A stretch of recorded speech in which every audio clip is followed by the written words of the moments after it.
There we go. Now we're here. Hello. Hello and welcome everybody. It is Wednesday once again. It's time for Dungeons and Dragons. I am your anything but humble dungeon master, Ignatius Torlin. Welcome once again. We have. You guys need to do something in order to get a group name. But we have our wonderful adventurers here. Last week, they managed to help with the evacuation of the town of Vogler to the city of Calaman. They fought against a mechanical monstrosity, a dragon made of metal, and barely managed to escape with their lives, but fortunately no one from the town nor none of the adventurers were hurt. They also gave a box to their friend Darrett that was given to him by his mentor, and inside was full Solamnic knight armor. And as we begin today, we focus in on the adventurers, the people of the town of Vogler, as they drift down the river into Calaman. People are slowly making their way out of their boats, just rowing their ways into the side of. Well, we don't want laughter. The hell is this about? But they are rowing their way after a harrowing night. And then we just focus in on our incredible adventurers as they are making their way in. As we discussed last time, the city of Calaman is the capital city of the province of Nightland, where this adventure takes place. There are strong walls, castle, and harbor, a beacon for everyone to see. Let me just. There you are. This is what Calaman looks like. Oh, There's a powerful military in town, and it is ruled by a governor and a council of guild leaders, as well as a military marshal. All these thoughts are going through our adventurers' heads as they kind of think about what their next steps are. And Buster. Yeah. We're going to focus in on you for a second here. As your boat comes in and you kind of hop on out, landing well away from the water, you don't get your boots wet at all. Hi, Restakiki. As soon as you touch down, something changes. Your shadow is pointing towards the sun, not away from it. And you're blinking. You take a step to the right, while your body takes a step to the left. And this is a wholly familiar sensation for you, because it happens all the time, basically. You are a child of the Feywilds, although you don't remember your time there at all.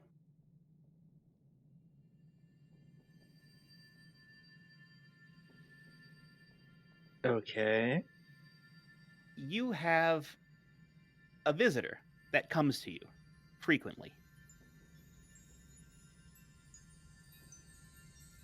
And sometimes they tell you things that will be, haven't been yet.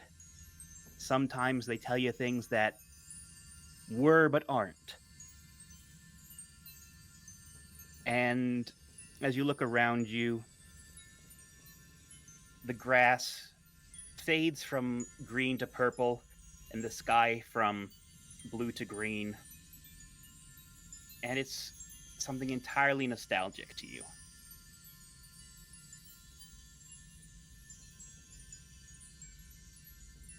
And you hear from behind you, well, that was something there, wasn't it, Buster? And as you turn, you look and see this visitor of yours. A large, like 3-foot tall rabbit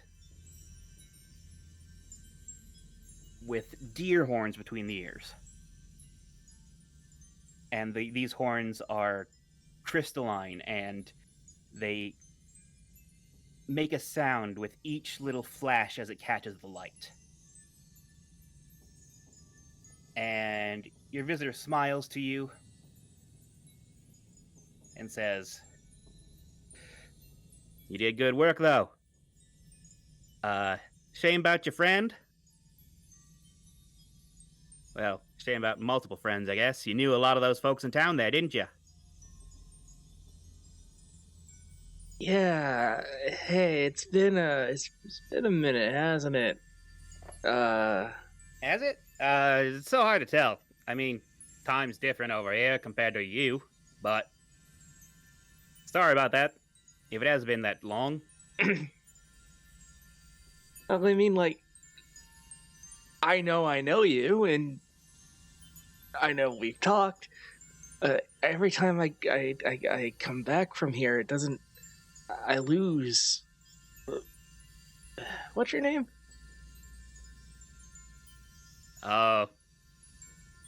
Tricky. I know you haven't been here in a long time, but I'm not going to give me your name. And you're not going to give you my name. Names are right out. Swear And I know you probably did, but I'm not going to give my name to you.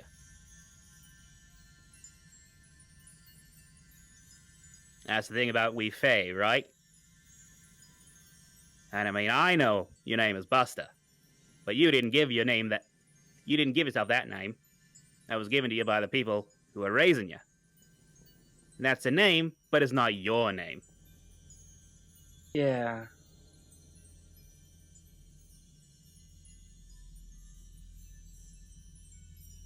Point being, I'm a friend of yours.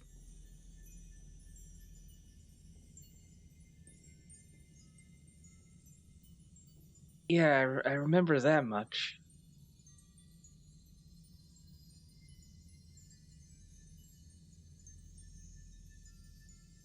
I just figured you need a little bit of help going forward here. Helps A little good. bit of guidance. Yeah, helps good. Helps always good.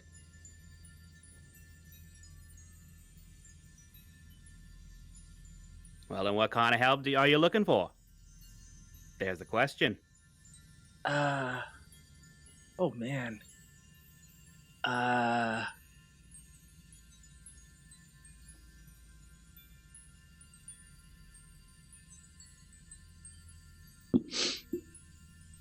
mean, so many people just lost their homes, and I have no idea what the heck we're supposed to do now. And there's an army, and I can't punch an army. I think I could Have you punch an tried? army. I haven't tried. No. Should I? You should probably try punching an army. I'll do that next time. Start with one, and just go from there until you've punched the whole army. Is what you do best, mate. Oh, yeah, that's why they called me Buster. But like, what do I do? He kind of sits up on his haunches, thinks a minute, and says, "Bust him up." He shrugs. One way or another, when armies are involved, there's gonna be a fight. The way I see it, best way you can help is by fighting.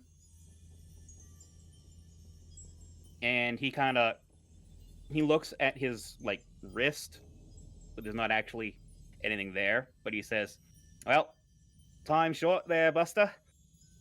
We've gotta cut this short. Just remember,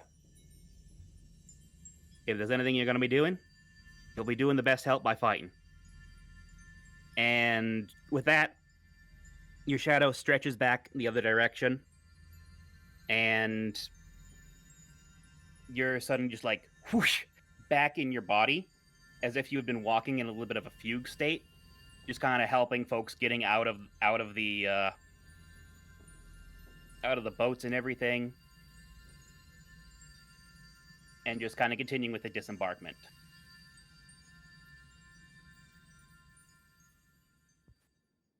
And we're gonna just kind of take a little swish from there. Eggshell, we're looking at you. Oh boy. And you're kind of hearing this. Is the best way I can describe it. It's morning. You're kind of doing the last bit of your morning prayers, getting your spells ready and everything. And you have that kind of sound coming in your head. You are not from this plane. You're not from Kryn originally. You're part of an organization that's from out beyond in the multiverse. And you have people who talk to you. Back at the very start of this adventure, they spoke to you while one of your friends was having a bit of a divine intervention moment, and explained that was their doing. And once the connection is in there, you start to hear something just out in the distance. Hello? Agent Off, are you there? Are you there? Can you hear me? Is the connection complete?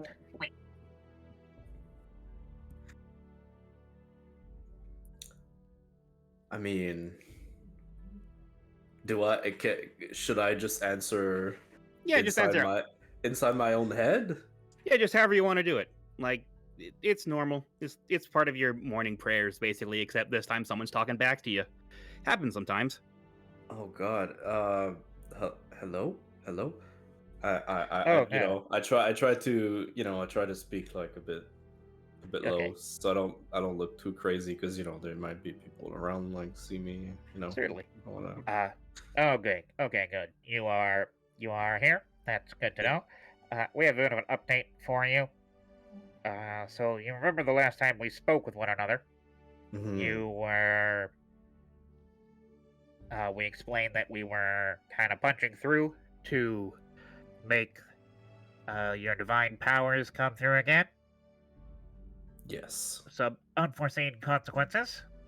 This has allowed one of the divinities from this realm, Takesis, to come through ahead of the other divinities from this realm. Oh. We will be doing our best to support you and your fellowship here. However, until a later date, the other divinities, those good and neutrally aligned, as well as the other evil aligned ones, will not be there to keep Takesis in check. That is the unfortunate state of being currently in the divinity situation. Yeah, understood. Do you have any questions currently about the state of affairs? Well, Okay, well, I have one out of character. Uh-huh. uh, am I supposed to know what that divinity that's been, Oh, well, okay, I yeah. guess like unleashed, like Yeah, so Takesis is the goddess of the army that you have been currently fighting. And oh yes, okay, she is the draconian goddess of the forces of evil. Like, okay, yeah. evil, evil, evil. Basically the worst one. And kind of because of your organization kind of punching through, Takesis has had the opportunity to come in ahead of the other gods and divinities of this world. That's really bad. Could be better. Jeez. Okay. So in character, I guess. Oh, that is really bad. Hmm. Yeah, Definitely. kind of sucks. We think she's been kind of planning on pushing her way through on her own, and just took advantage of our situation here. Hmm. I will. I will remain very vigilant. Wait, is that a real word? Yeah, Is that's that a real word. Okay. That's the correct one for this situation. Okay. Yeah. Damn. No, All I'm. right, we will be in touch. Uh, Remember, if you need any assistance, contact us during your daily communications, and we will do our best to answer to the best of our abilities. And we will also be working to try and alert the divinities of this realm so that they join in and are able to keep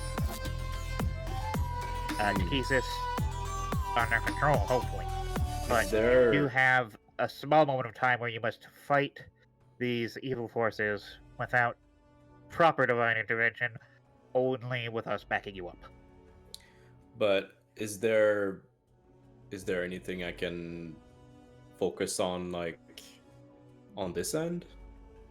Like that I should probably, like, I don't know. Well, considering this is partly our fault, if you can do your best to stand against the forces of evil, etc., everything like that, we would Mhm. appreciate that greatly. You are our only agent currently on this realm with any ability to stand against what's going on. I see. Well, I shall do my best to always remain a beacon of good and hope. Well, I can definitely say that there's probably going to be a whole bunch of glory to be obtained in this situation, so that's probably good for you, isn't it? It's amazing.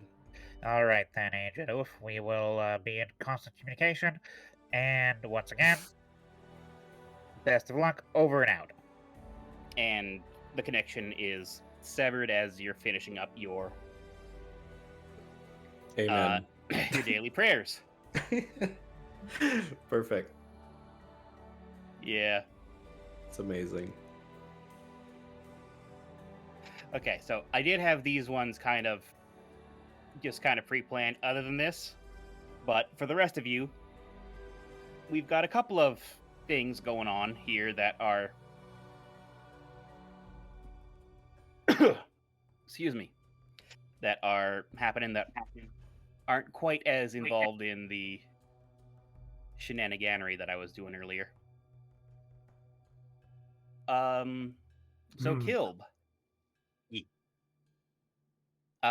As you are getting out of the boat, you can see that there's a group of young folks who are kind of struggling a little bit there. They're kind of drifting away from shore and continuing further on down. Further on down the river, and they're calling out for a little bit of help, like, use a little bit of, I can use a hand here. Okay. Ooh, what do I got? Are they in a boat or a raft? It can be either or, depending on what you want to do right now. Okay, I'm just looking at how long of a rope I've got. Apparently, like 100-foot rope. Yeah. Yeah, it'd probably be 100-foot rope. So, this is about like 20 feet away currently. Oh, easy peasy. So I can tie one end of the rope to an arrow? Absolutely, you can tie one end of the rope to an arrow. Yeah. So I mean, of course, I want to call someone's attention to that just in case this fails. But yeah, I'll tie one end of the rope to one of my arrows and ask for them to clear the back side of the boat and aim for an open area, like the side of the boat. I'm not gonna aim like where they're sitting. I want to aim for like the side. Oh yeah. Yeah, certainly. Yeah, let me just do something real quick. Aye. Yeah, you managed to sink the arrow directly into the wood, and they kind of grab at the rope and start pulling themselves. Oh yeah, that makes sense too. Are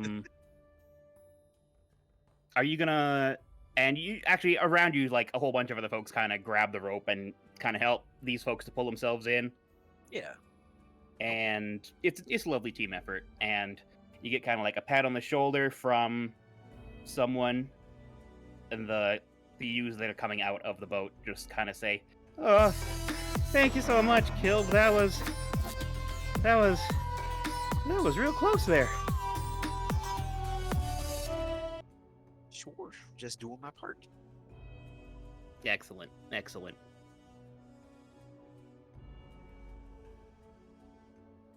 And Stripey, you're kind of doing your thing here. How are you helping with the disembarkment? Just grabbing stuff out of boats, unloading, general unloading. Grab your hand, pull them up, grab all their crap out of the boat, pull them up. Alrighty. I mean, there's a lot of just manual labor to do here, I'm sure. There certainly is. But you hear something. You hear like a little bit of scuffling and shouting, and you turn and you kind of see, kind of behind a couple of trees here, some rowdy looking youths trying to, like, one of them's got like a big heavy stick and he's like smacking it in his fist, and there's like an older dude who's kind of like cowering away, and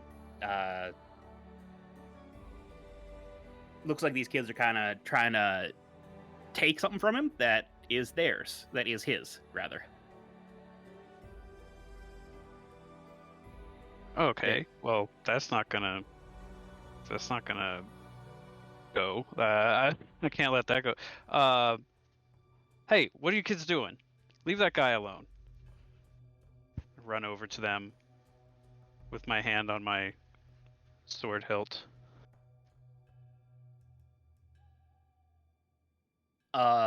Okay. We'll call that an intimidation check. Let me just double check and see if you're...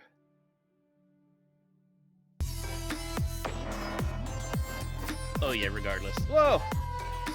Thank you for the gift subs. Welcome.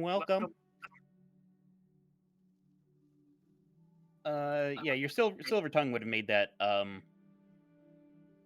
regardless. Oh no, it wouldn't, because that was an intimidation check. But you rolled really well anyways, and so these two kids, when they see you coming, and they just like drop their heavy sticks and just flat out run. And the older person's like, "Oh, thank you so much. Those kids they've always kind of disliked me, and I guess they thought they'd take the opportunity to take what little I have left. Thank you so much, Stripey. You know, we were always so happy to have you come into town. You've really saved all of us." Well, we only wish we could have saved the physical town, but I'm glad that everybody is here. I'm not glad that those kids are carrying their rough ways with them down the river. And I help him up from the ground. Okay. And now we shift over to Landrin. Right. What are you doing helping with folks getting out of the helping with the disembarkment and unpacking and stuff? Well, I guess I'm just kind of tending to their needs. I mean, they lost all of their possessions, their necessities. They grabbed whatever they could and left. So, I'm just making sure like all the families and anybody who's been separated from each other is in like a group, and just generally helping everybody out with supplies like water and basic food, maybe foraging or something like that, and instructing those to kind of look around the edges of the city, maybe. I don't know like what we have access to at the moment, but whatever we can to just keep everybody going. All right, unless I can do something more specific than that, I don't really know how useful I could be in this situation. No, I was just asking like what your general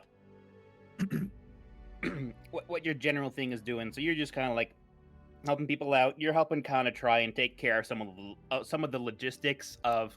Yeah, we need to make sure that we have There's a lot of- water. Displaced people, and then just trying to figure out how everybody's gonna organize themselves after something so horrific happened to their home. And so as you're doing this, you see an older woman has kind of slipped in the water and is kind of hobbling forward with some folks helping her up, supporting her on either side, just kind of. She's not putting any weight on her ankle, and you kind of get the feeling she's probably twisted her ankle or something. Oof. All right. That's not good. Well, I try to go over, offer a little bit of assistance so that everybody else can, focus on continuing what their current efforts are, and then maybe offering her my staff to kind of lean on until she can get where she's going. Sure. You still have some good berries, right? It hasn't been 24 hours yet, so they're still good. I would think so. I think we brought this up once before that they should be good for a day or so, right? Yeah, good berries are good for 24 hours or until you cast good berry another time. Okay, I definitely haven't cast it again. So you can give a good berry to her, and that'll heal her up just fine too. Oh, okay. Well, if that's all it takes, then yeah, sure. I could just say, "Here you go. This is one of the best." Oh, thank you, Landrin. You're such a dear. And she fishes out of her pocket and she gives you like a Werther's. Oh my! Oh, that's amazing.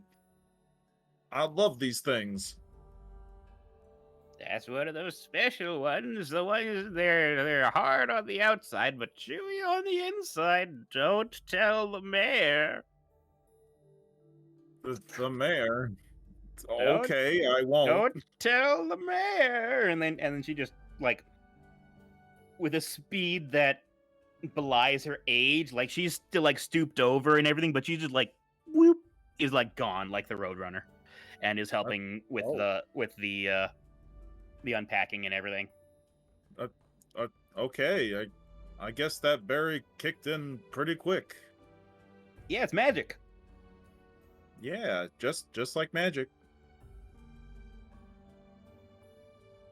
Anyway, this candy seems good, but what was that about the mayor? That seemed kind of random. You don't know. She just didn't want the mayor to know that she had a candy that was hard on the outside and soft on the inside. You want to bring it up to the mayor? I just kind of lower my head for a moment and just sort of contemplate to myself and say out loud to nobody, "Oh, city folk." There we go. And then I decide to go to the mayor with this strange information. All right, so you're the first of the group to go back to the mayor, and kind of as everyone's gotten off the boats, the mayor kind of looks around for the group and Darrett, and she kind of looks at you like her head's tilted, and she's like, "And she said not to tell me about." Oh, it's because those are my favorites. That's all. She just didn't want me to know, so I wouldn't take it from you. I'm pretty sure that old lady Worthy thinks that I can use my mayoral powers to take things from people. Why would someone take candy from an old woman? I'm not entirely sure. Regardless, thank you all for helping everyone disembark here. This is going to be a bit of a logistical nightmare, but I can make sure that I take care of the people here. I Oh, would good. like to ask you to go on into town and beg clemency for my townsfolk from the Council of KyMoon, while I am getting everyone else sorted out here. We Ah, are officially refugees, after all, and so we have to go through some official channels for that. huh. I say to him, I say, The mayor I is a understand. lady. I say to her, my apologies. I say to her, what? I, I suppose I could help out like that. I'm not so much of a diplomat, even amongst my group in the forest, but I can try to help if you think that's best, Miss Mayor. Are we all there, or is Yeah, it? yeah, you all are there. You've all gathered up at this point. I try to, yeah, I guess agree with that because I want to help out however I can, and most of this is not very familiar to me, so I would need some direction. Where would the council be? They would be in town, and they would be let's see, they would be in the castle, most likely, I believe, is where they are located. Castle KyMoon. I assume it's a large building visible from pretty much everywhere in town, including where we are now. You can see it from here, yes. Yeah, it is the highest thing. Castle on the hill. Yeah, it's definitely elevated. Okay, I say we make our way there. No worries, Mayor. We'll all go and state the case of Vogler to the council. I thank you very much for this. Darrett, I'll ask Darrett to accompany you as well, and I give you all authority to make whatever arrangements are necessary to secure the safety of the people of Vogler. And let's see, who's got the highest passive perception here? Landrin. Okay. Uh-huh. Landrin, this makes sense because you were actually kind of helping with a whole bunch of folks. You realize that in all the hubbub, you haven't seen Lord Bacaris or his son in a while. Huh. Right. I would have noticed them eventually, moving from everybody that entered the city. They stand out very much. Like, there's city folk, and then there's city folk. These guys are like, you know, Sure. like they stand out, and you're like, you just do a quick scan, and you're like, oh, those guys aren't here. Okay. So I just kind of noticed that to myself, or? Yeah, unless you want to mention this.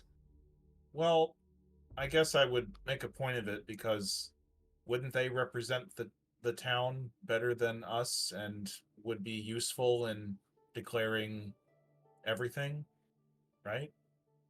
You certainly can bring that up, and then the mayor will say, "Oh, good gods, no! Takisis's tits, no! They're not even." Lord Bacaris Oh my god. is a landed lord from another.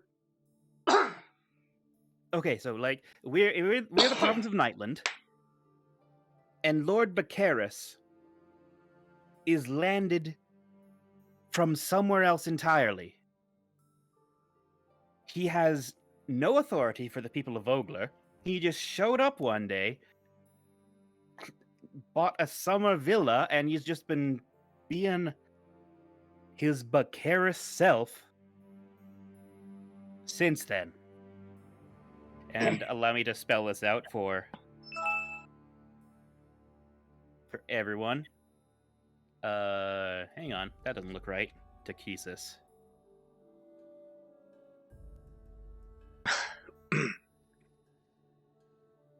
Kind of, This is the spelling of Takesis. yeah. Ah, I curse under my breath and I just yell over to the whole group like, "Okay, double time to the castle. Go, go, go." Double time to the castle. All right then. Wait, why do we need to rush? Because the nobles are gone? Because the nobles might be heading for the council and screw us over. Oh. See, I was gonna make a snag remark. Oh no, they're gone. Yeah, I was thinking that too, but then it dawned on me like, oh. Yeah, then you realized, wait, these guys are assholes. You've met them, and they've been routinely shit to you. it's one of them bad city folk then. Mm-hmm. Okay, so Darrett looks to you all and he's like,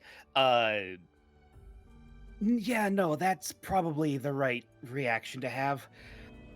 I'm gonna be getting used to this armor, but I'm gonna try and keep up with you as best as I can. And let's get the fuck going.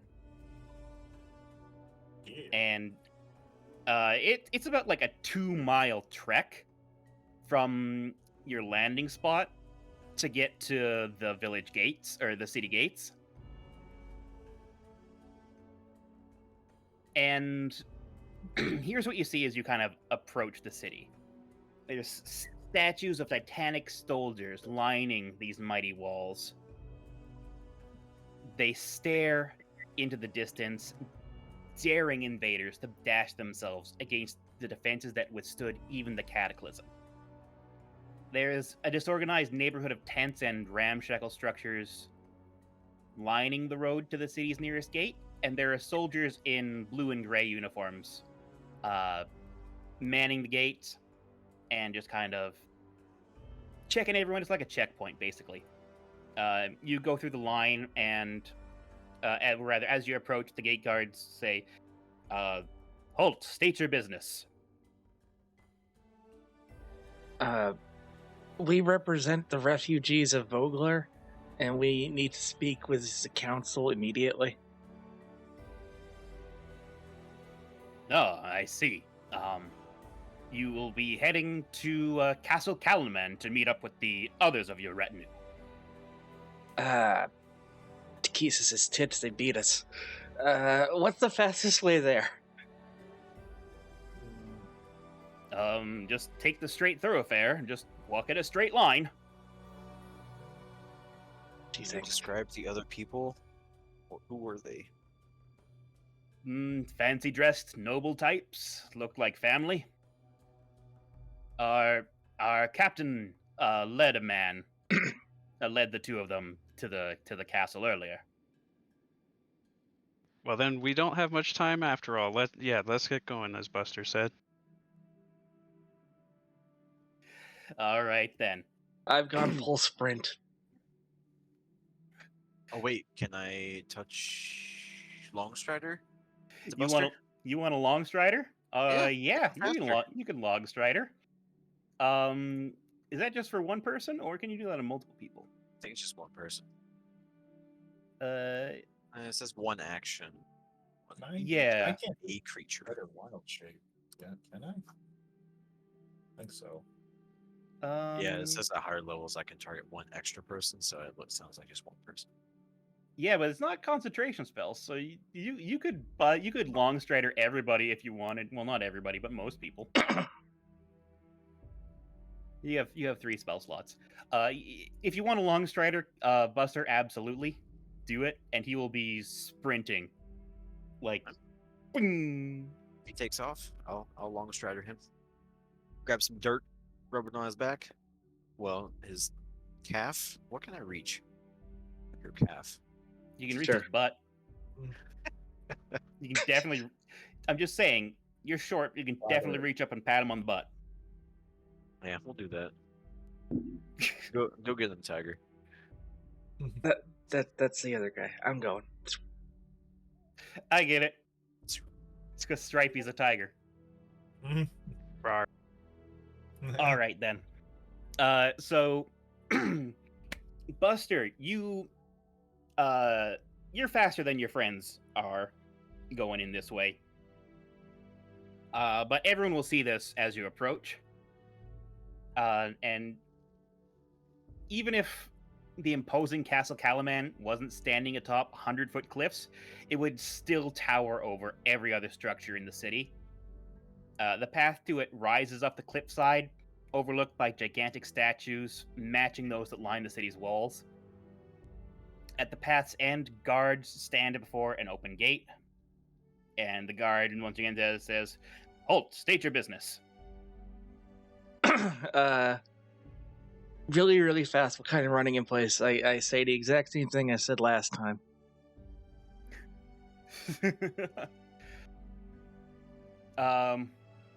I see you are here with the the retinue. They must have sent their fastest messenger. Yes, come with me, and he kind of leads you down the path.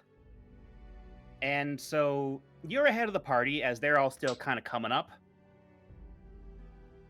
And as you cross the paved courtyard, a familiar figure intercepts you with an arrogant smile. And you see Baccharis the Younger.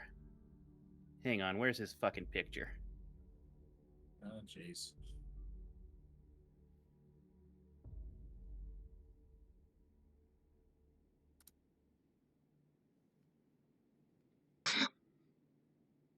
Baccharis. Right, so here, this motherfucker saunters on up to you with an arrogant smile, and he says, "My father has matters well in hand. We'll be sure to send for you and the rest of the fish folk once we've determined what is best for them." I growl rather audibly, and without breaking my stride, I like tap the messenger on the shoulder. I'm like, this man and his father do not have the authority to speak on behalf of the mayor of Vogler. If they don't let this one back in and help me get the other one out. He's kind of like, the guy is just kind of like, and Baccharis the Younger says, "My father and I are the highest ranked people in the entire town of Vogler, so naturally we should be the ones to decide what is going on going forward, after all." I haven't stopped walking, so I'm just kind of over my shoulder like, yeah, that's great, talk to you later. Oh, you're walking? Yeah, he kind of like grabs you on the shoulder and says, "Now you listen here. You are not even a member of the town of Vogler. You are an adventurer from outside. I haven't even seen your like before, and you will not be interrupting my father when he is taking part in important business." I stop. I smile very, very big. I lean into his face. I'm an adventurer who can speak on behalf of the people of Vogler as empowered by its true and proper mayor. Also, I can pitch you over this wall. You will release me and stay out of my way. please roll intimidation check with advantage. Use your strength instead of your charisma.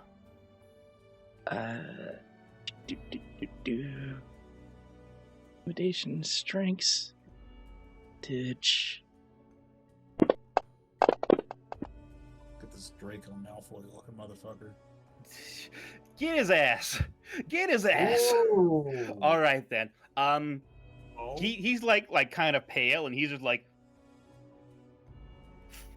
feckless, lowborn rabbit.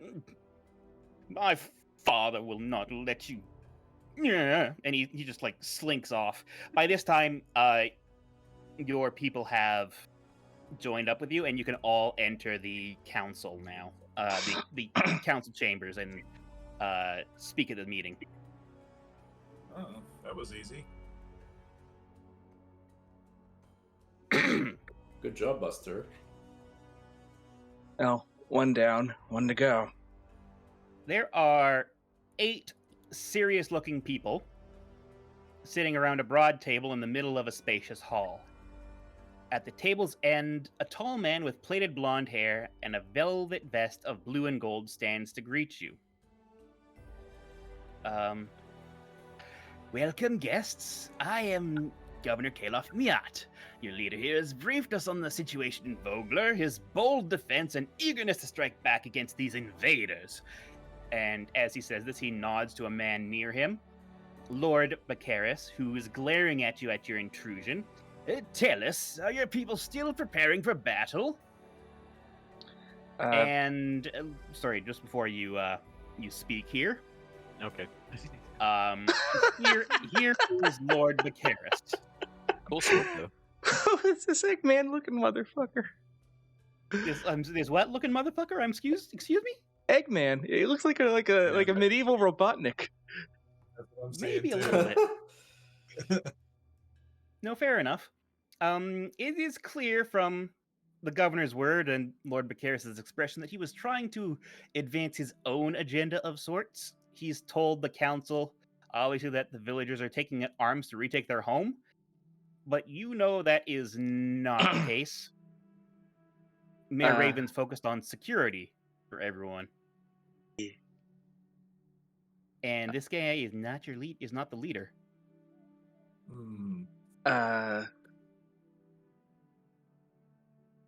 Fuck, I'll roll with this.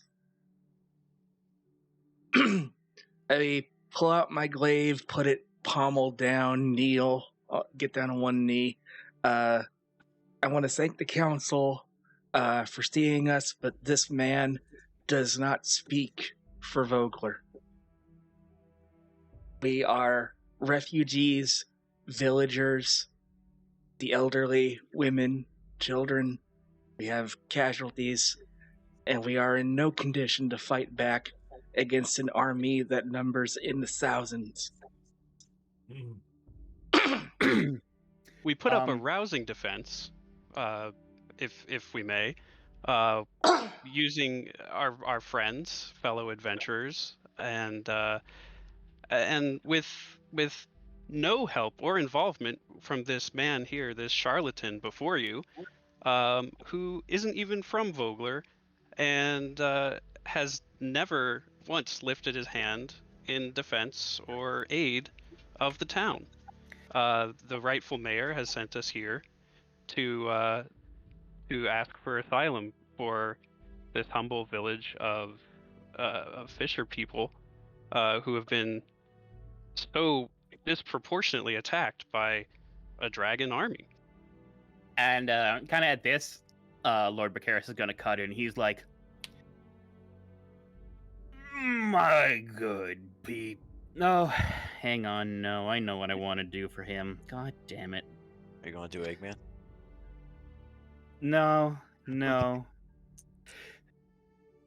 My good council people. Oh no. These adventurers, they're fakes. They're not from Vogler. They are adventurers. They are only here because... I don't want to ruin the bit, but I'm going to stop the bit.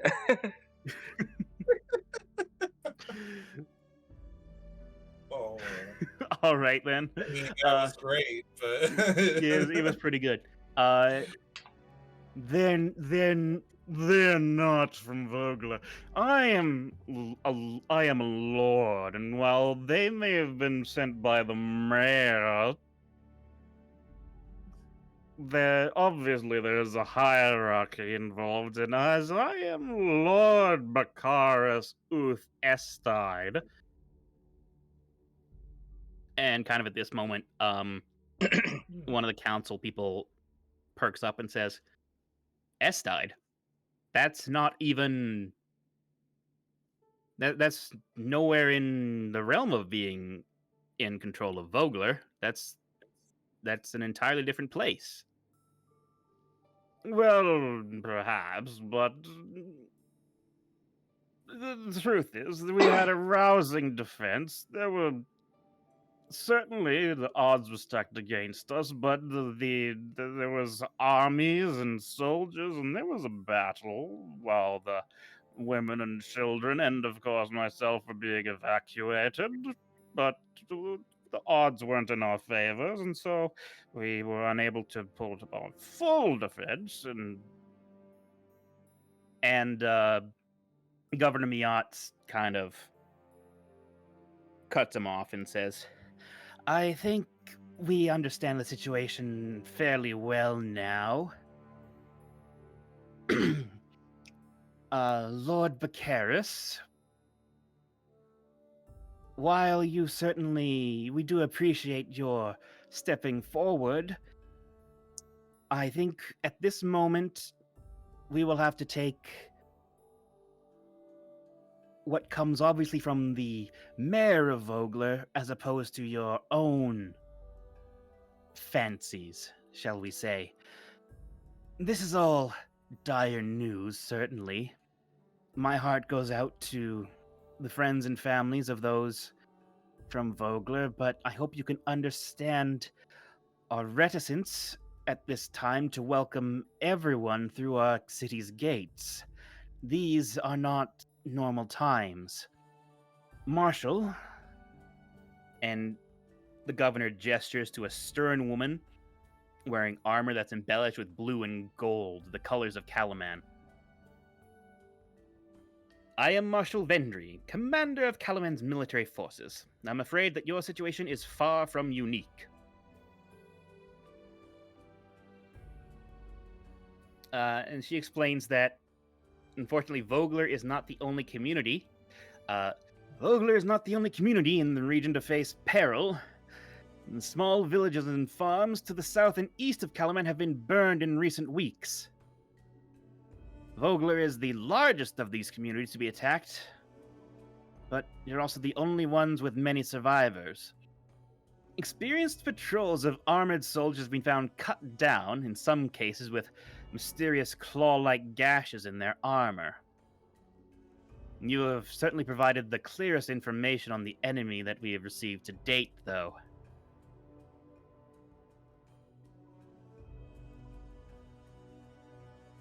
I would be eager to hear anything that you all know about the enemy.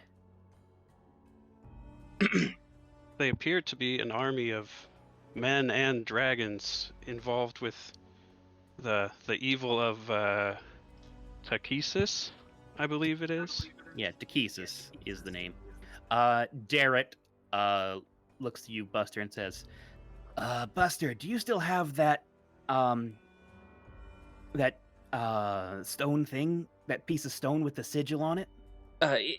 Yes, I do. And I just hand that to the marshal. She looks at this and frowns.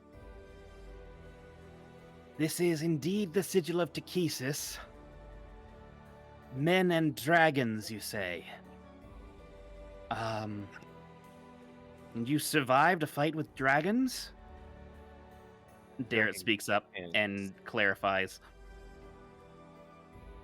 Not true dragons, but dragon men, draconians. Well, I'm very happy to have this information and this physical evidence is certainly compelling. The governor, go ahead. You should want to know for your defense strategies that if one of them dies, they turn people near them to stone. And others explode violently. I see.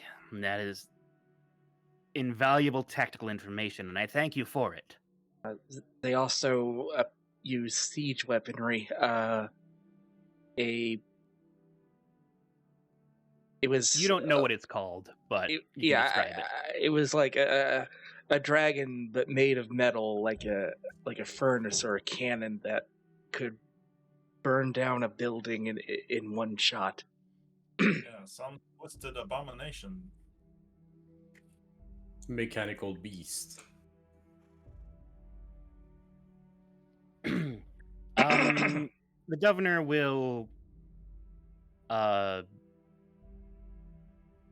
step up and say, I thank you for all this information, and you've given us much to think about. I will ask that you adventurers, Knight of Solamnia, please step outside for a moment while we confer. And I will happily make sure that Lord Becaris Us Estide steps aside and comes with us. Please leave him for a moment. I like the sound of that. Yeah, me Let's too. step outside. Bye-bye.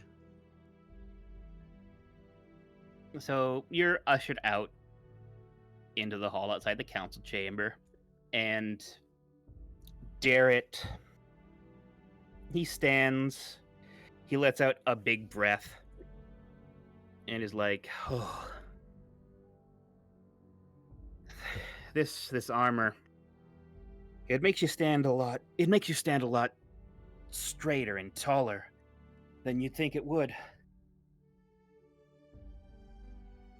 Listen,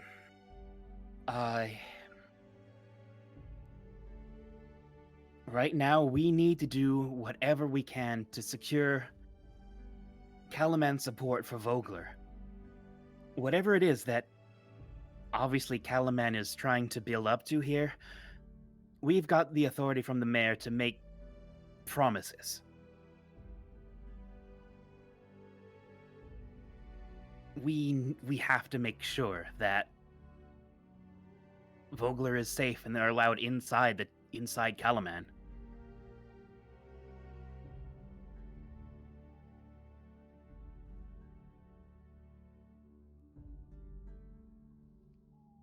Anyone else can jump in?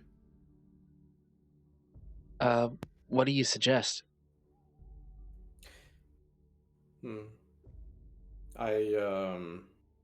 I only hope that the information that we provided enough in exchange for sanctuary for the people, but I have my doubts right now. They didn't seem to be very open. Well, I kind of get a feeling I know where this is going to go. It sounds like they've lost a lot of trained men, and they're going to want help as soldiers. And you mean the citizens of Vogler could be enlisted as soldiers, or are you talking about us? bit of both, honestly. I'm sure that there are. Yeah. Go ahead. I'm sorry, yeah. I would interject and I guess say, like, these people have been through enough. I don't know if they would want to keep fighting something they don't understand. Well, I'm a Vogler resident myself, and I can tell you, if it gives me the opportunity to fight back, take training, become a fighter, I and lots of other folks my age are definitely going to want to take the opportunity. Mm-hmm. This army is going to make their way into town one way or another. Mm-hmm. Also, perhaps like if a certain amount of people become, enlist, perhaps like another part, like the more vulnerable folks can have more um, of a safe space in town in exchange. Hmm. Yeah, their security should be secured. Yeah, for their safety, and then the ones that want to fight should fight if they choose to get training or. Knowing your fellow townspeople of your age, how many do you think we would be able to reasonably promise to the council that would be able to train and willing? Hmm.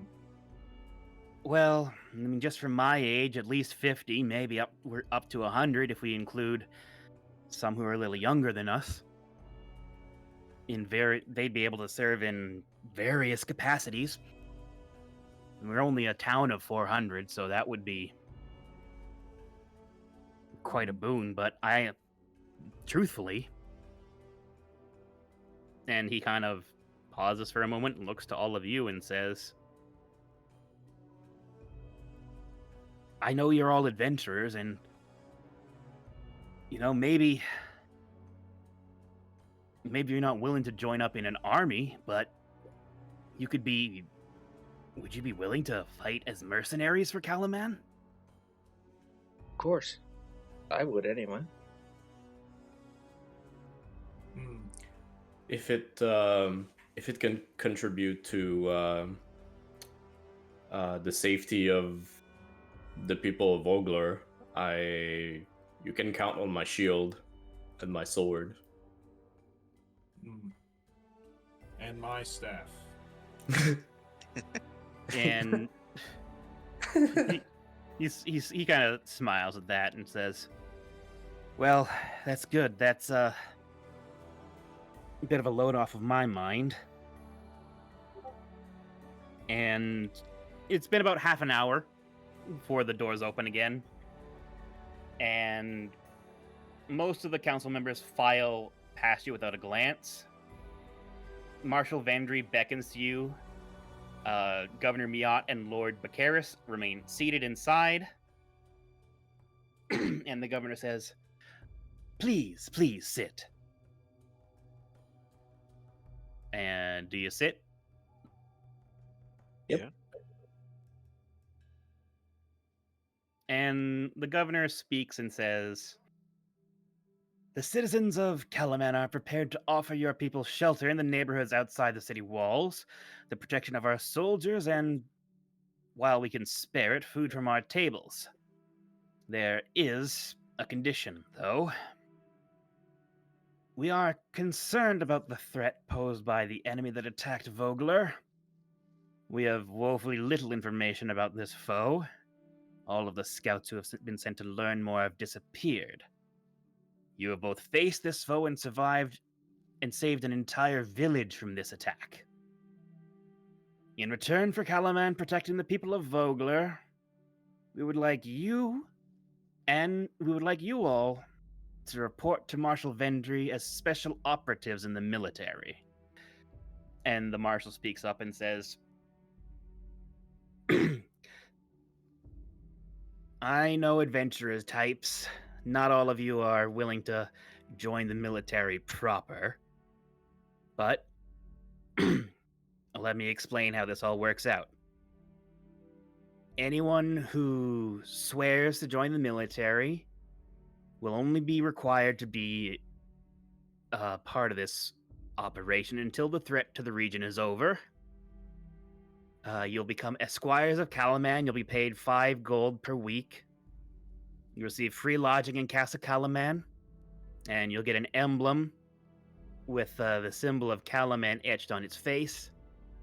It'll be a symbol of a special rank. You'll be lieutenants, technically outside the rule of command here.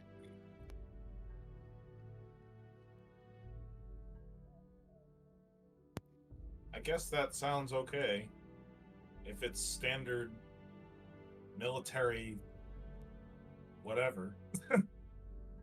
it does sound reasonable, mostly because it's not very standard military. I think that would fit us very nicely, you would be able to use our particular set of skills much more effectively that way. If you say so, Killed. And Darrett says, I'm all for it, and I appreciate that you all are willing to go with this as well. I guess that sounds like everyone's interested in it. No one else is wanting to go their own way and just kind of be a consultant or anything. Everyone's good with joining up proper. I'm all in. What other what are the other, are there any hidden requirements? Are there, like, what does it entail besides what does it entail? For as long as you are taking part in this war, you will be members of the Kalaman military, so naturally we'll need you to remain in Kalaman unless you're out on sanctioned missions or it's a sanctioned day off. You'll have to return whenever you're going on days off. There's no going AWOL. That would be certainly no good. Yeah. As I said, it's only until the threat to the region is over you'll be special conscripts as opposed to going through our regular recruitment process. Well, I have a question about that. Go right ahead. Would we at any time be recalled or repositioned because we're technically working for the head of the military? Or are we free to act on our own? You will be given official assignments. If there's new information that comes up, you can certainly bring it up to the marshal, and the marshal may assign you to take part in that information. Any missions that use that information, rather. But we're only in charge of the one city, of course. We won't be sending you off to the capital or anything. We are keeping everything ready here to defend Kalaman. Okie dokie then. I have a stipulation.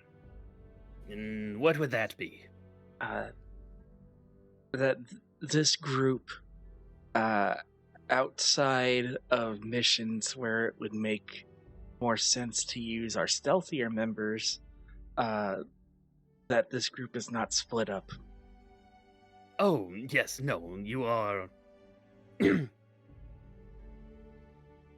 You're certainly going to be kept together. You seem to already have a rapport. As I said, you will be specials conscripts outside of the regular rank and file. You'll be lieutenants, essentially, higher than soldiers but lower than commanders. I'm a little sus, personally. Is there any way that I can see if they're telling the truth or anything? Oh yeah, you roll an insight check. Okay. Yeah. What's my insight? Well, dang. Well, Well, you're sus. You're also sus. So I buy everything. 15.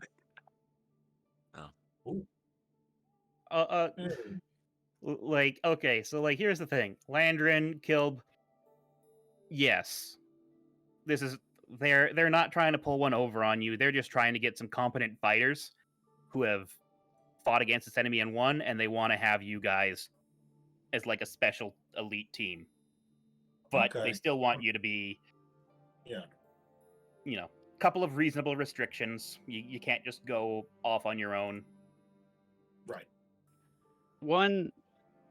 I would have just one request, which is that we actually be used.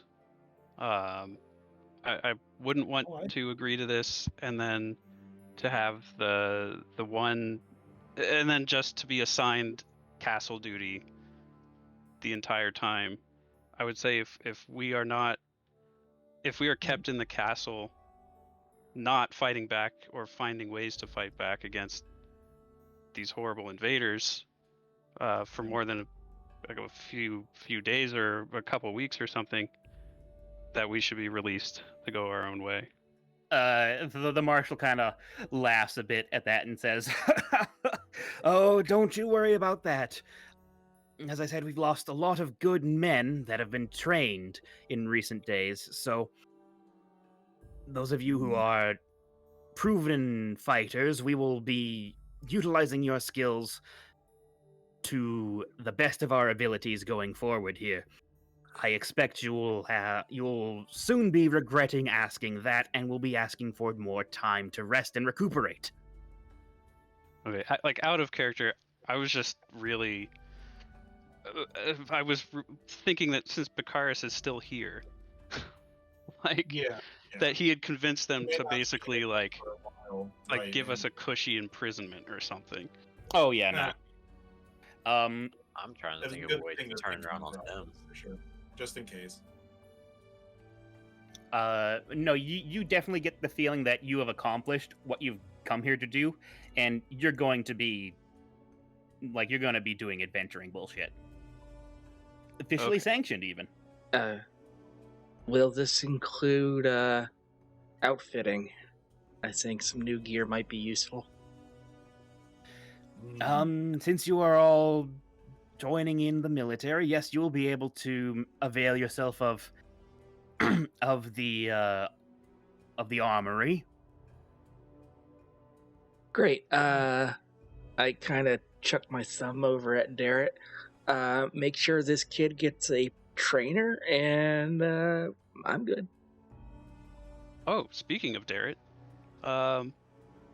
we do believe that officially we could we can say that there would be about 100 men, perhaps, among the people of Vogler who are of fighting age and who would want to help take vengeance for this situation. Well, we'll be happy to accept any help going forward here. If that's the situation, you're requesting assistance with a trainer for this gentleman in the armor. I understand the proviso that you not be split up, but the gentleman in the armor, would it make sense for him to be somewhat the liaison representative for all the members of Vogler who are joining in the military? Him being the one that you 5 report to, and he's the one who instructs you on what your missions are. You're all of the same rank, but he is the one who is explaining to you what the missions are, and takes part in training, while the 5 of you are more worldly and, I'm assuming, are not requiring training.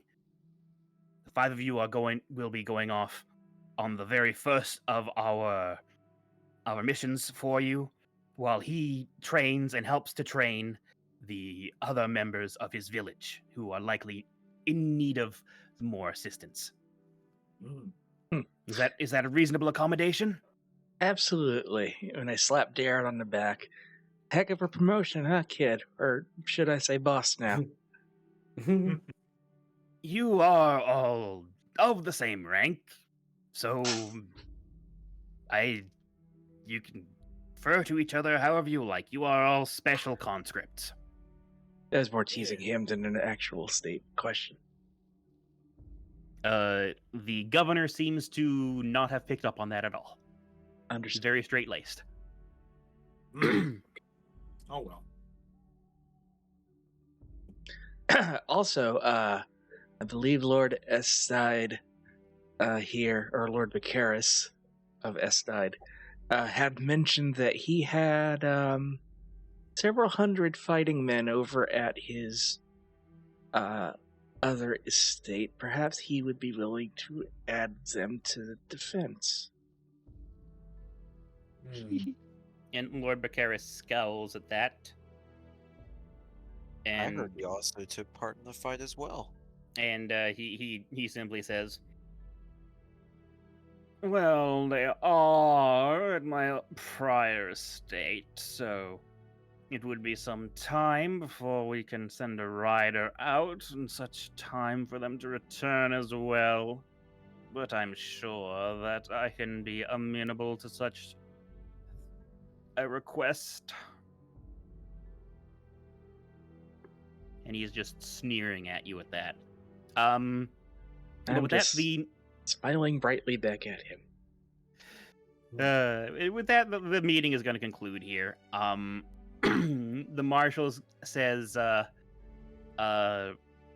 you're ready to learn more about your position and your first duties, come to our office on the second floor of Castle KyMoon. But until then, ensure that the people are safe and familiarize yourselves within the city. And you've got this opportunity to just kind of head back to the mayor.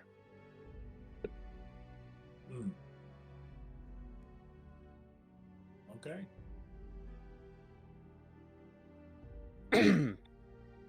And it takes a little bit of time to get back out. And like I said, it's about a 2-mile hike from where you guys ended up on the river. And she greets you happily and says, "Tell me, how did it go? Did the Lord Vicaris and his son cause any issues you were unable to iron out?" We were able to stop them from interfering. And thank Paladine. the council has guaranteed our shelter and protection. Though we ourselves have kind of sort of been conscripted.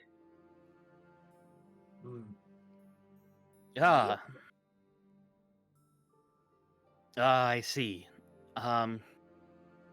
Well, hopefully that's not too big of an imposition upon you. Naturally, myself, the survivors of Rowlga's militia as well, intend to offer our assistance in that.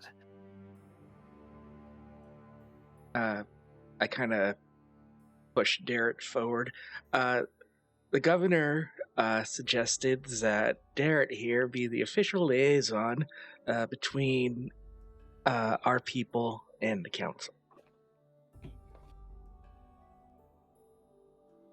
I think that got too much rasp in there. That's not her voice. I think that will be a good idea. Darrett has the most official knightly training of any sort from anyone in the village, due to his training with Becklin. I was mayor for quite some time, but that doesn't necessarily equate to fighting. Well, let's get everyone here sorted out, and we'll make our way towards our new location, and then from there, I will help gather up everyone who wishes to join with this military force. All right. So it takes a couple of hours, several wagons, and a contingent of soldiers from KyMoon reach you all with food and water. They aid the people who are most in need first, and then help everyone with relocating to an unoccupied group of simple wooden buildings that are north of KyMoon's trade gate. There's Can dry, safe housing. you share the map again? Oh, certainly. Hmm.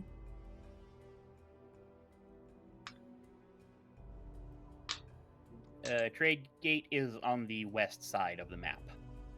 That's, Oh, there it is. Yeah. So kind of in these hovels out here. Yeah, on the outside of the. Yes, outside of the walls.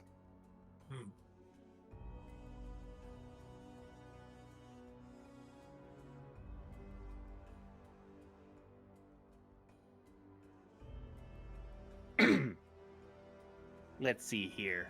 There's dry, safe housing.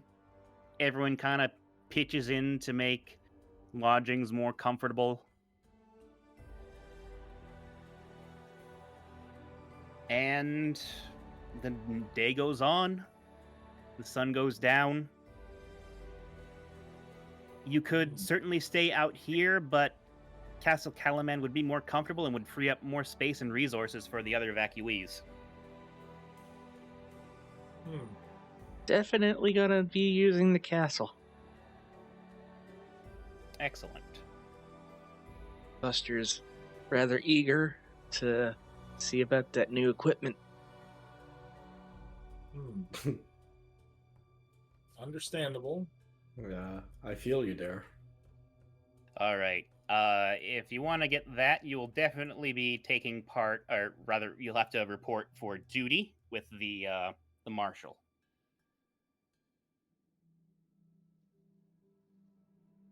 Where's the lady who ran the brass crab? She is set up in one of the buildings that's kind of closer to the river. Okay. Yeah. Wondering if before I retire, at least to the castle, if I can like get together with her to like make a little campfire and have like a pub-like atmosphere for the villagers. Absolutely. Nice. So like, so we're thinking like communal bonfire sort of situation. Yeah. All right, excellent. I love this. Let me have a quick look at your spells here. Do you have anything that'll? Pyrotechnics. Yeah, you've got prestidigitation, so you can light the fire easy.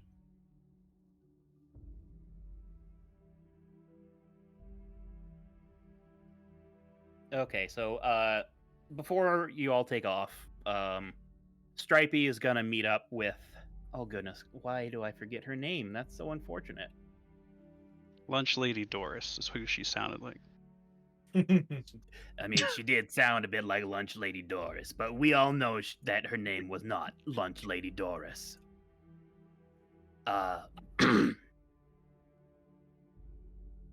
still. Just give me a second here. I gotta find it here. All good. The brass crab, right? Her name was Yalme. Oh. Yalme. Yalme was her name. And she sees you come in and she's like, "Oh, look what the cat brought in. What are you doing here, Stripey?" Yeah, it brought in another cat, of course. We're here to help you get set up, y'all. I see what you're getting at. I agree. We need a little bit of a communal place here by the river. We'll get a big bonfire going. A couple of benches, you know. Not much, but enough to satisfy. And so you get this nice big bonfire going, and the people are kind of gathering around. Yalme is making some soups and stuff for everybody. And as folks gather around, you're by the river. And from the river, you hear a splashing sound, and up jumps into the air, just flicking spray. And you see Benabog the Line Breaker. Oh. And he falls down into the water again. And Yalme looks over and says, "Ah, that's what we need. He's Never shown up so much before. He's a lucky charm. Seeing Benabog, that'll cheer everyone up. And there's a bunch of hushed whispering going around. So yeah, everyone's seeing like a tragedy has happened, absolutely. But by the grace of Benabog, something's gonna change real soon. Things are gonna turn around quick. Nice.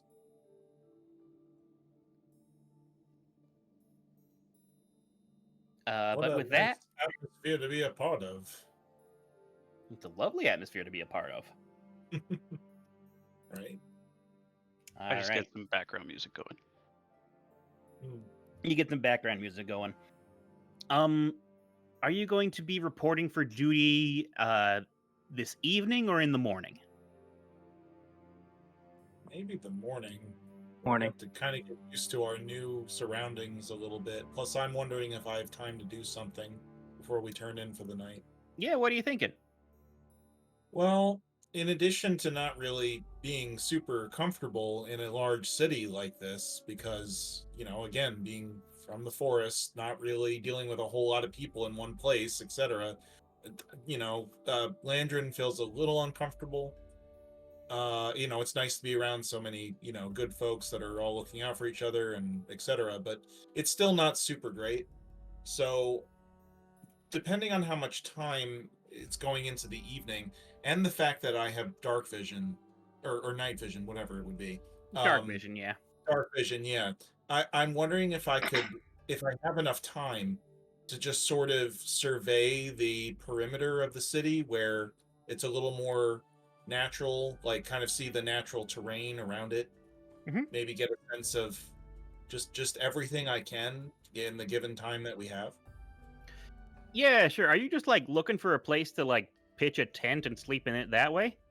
That possibly that too. If I end up that way, I think he'll just start walking, and just sort of like following around the edge of the city until it gets to more familiar settings, and then maybe he keeps walking until not straying too far from the group, but just getting at least this whole area from kind of where Vogler is leading into this area. They kind of surveying Mhm. that. Right. So that would be like if you wanted to get a better view of it, that would definitely kind of be going out on your own. Yeah. I'm just wondering Uh, if I can spend like an hour, like, turning into an owl and then just sort of flying around for you an hour cannot or so. because you don't have a flight speed yet. You Oh, I see. can't wild shape into anything with flight yet. You have to be a higher level. Right. I'm still not quite there yet. I think it was like CR 1/4 or less still. But I really thought I might have had flight speed. So I don't have time to really look at anything then. I mean, you can spend time walking, but Yeah, like I just might yeah, kind of walk over on my own for a little bit and then start walking back, like, just kind of in a circle. yeah, you get flying speed at level 'Cause, 8. like, okay, that's fair. And because like he just spends a little bit of time on his own Yeah. because again, the large groups of people and unfamiliar kind of territory and all that stuff. So just kind of wandering around and then wandering back. Yeah, absolutely. Okay, so I do And- that. Anyone else wanted to be doing kind of anything kind of on your own in the evening before morning comes? I'm good. Sounds like everyone's good. Yeah. So some of you spend your time, spend your evening in the barracks. Some of you don't. You can decide that at your leisure. But regardless, in the morning, you all meet up on the second floor of Casa Calaman, and you find your way towards Marshal Vendry's office. An aide meets with you all and has you wait a few moments, then escort you inside. Her office is sparse. It holds little more than a desk that's heaped with documents, shelves, It's filled with rolled scrolls and a board on which is pinned a map of the surrounding province of Nightland. Vendry stands as you enter. Thank you for coming. I won't mince words. We're in the dark regarding the dangers I fear are fast approaching our gates. You and your role will be to change that, but first you must have questions. Allow me to answer what I think a few things will be at first. You will be serving as a specialized squad dedicated to meeting challenges that our other troops can't really address currently. Each week's military salary is paid in advance. You'll be able to pick up your first payment from Vendry's clerk today.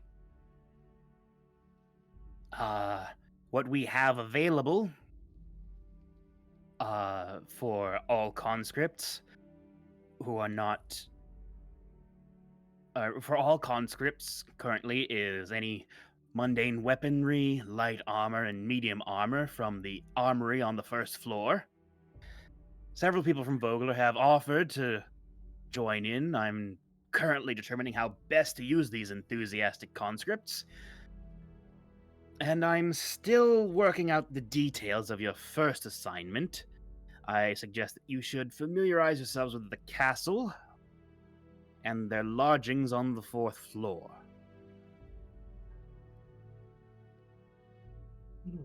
Are there any other questions that you have currently?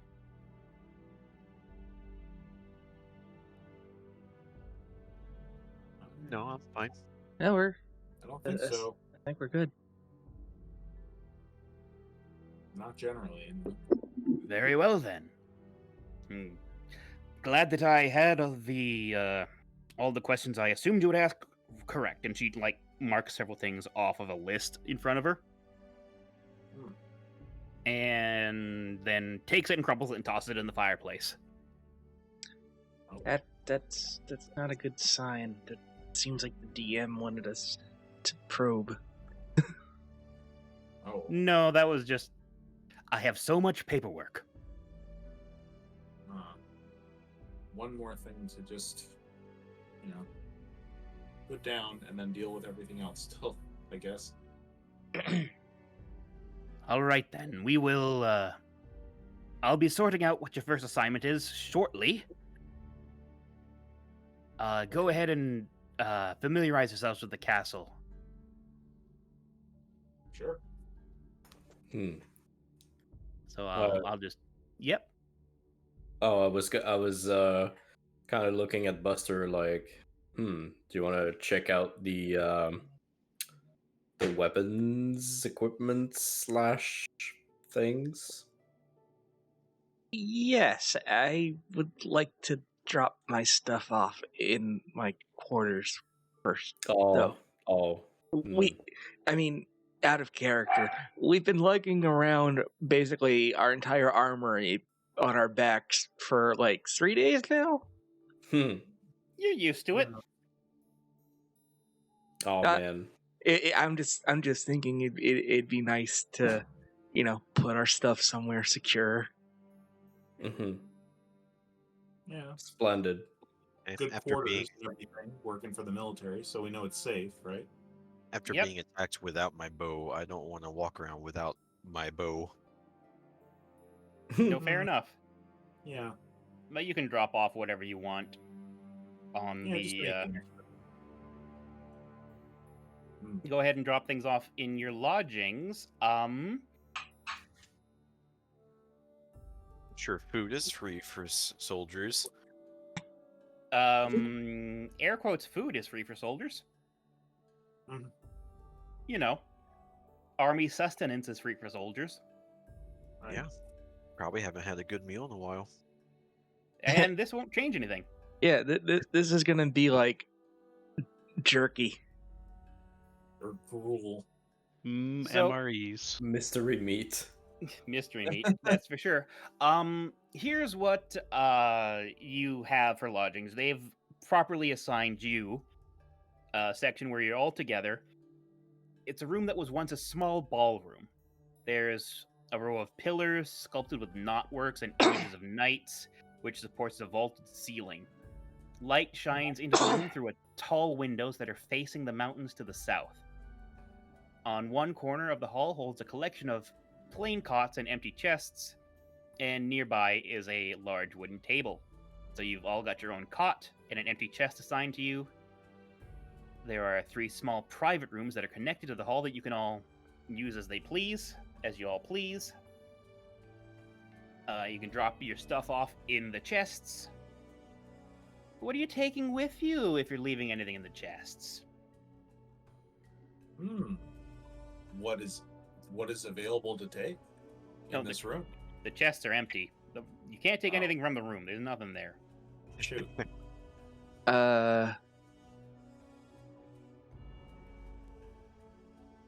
Honestly, the only thing I'm partial to drop off is just like my fishing pole and like my bed stuff, like my bed pack and bedroll. Yep, all your bedding stuff you can just kind of toss in there for sure. Yeah, But same. Same. and my weapons and my armor Mm-hmm. Yeah, and like same. like my mess kit. Yeah. Yeah, certainly. Like, basically, you're dropping off your backpacks that's full of all your bullshit. Yeah, stuff we don't immediately need. I'll leave my bagpipes in there. You leave your bagpipes in there. Are you taking your armor off and leaving that behind? Are you leaving behind your weaponry? No. Never, This never is the again. This is the important information I need. Right. Yeah, no, I'm keeping that. You keeping all that with you? All right then. Go ahead. ahead. Out of character question. Did they give us our rank badge things? Yeah, you got those. Cool. We're going to the armory here. I'm going to the armory.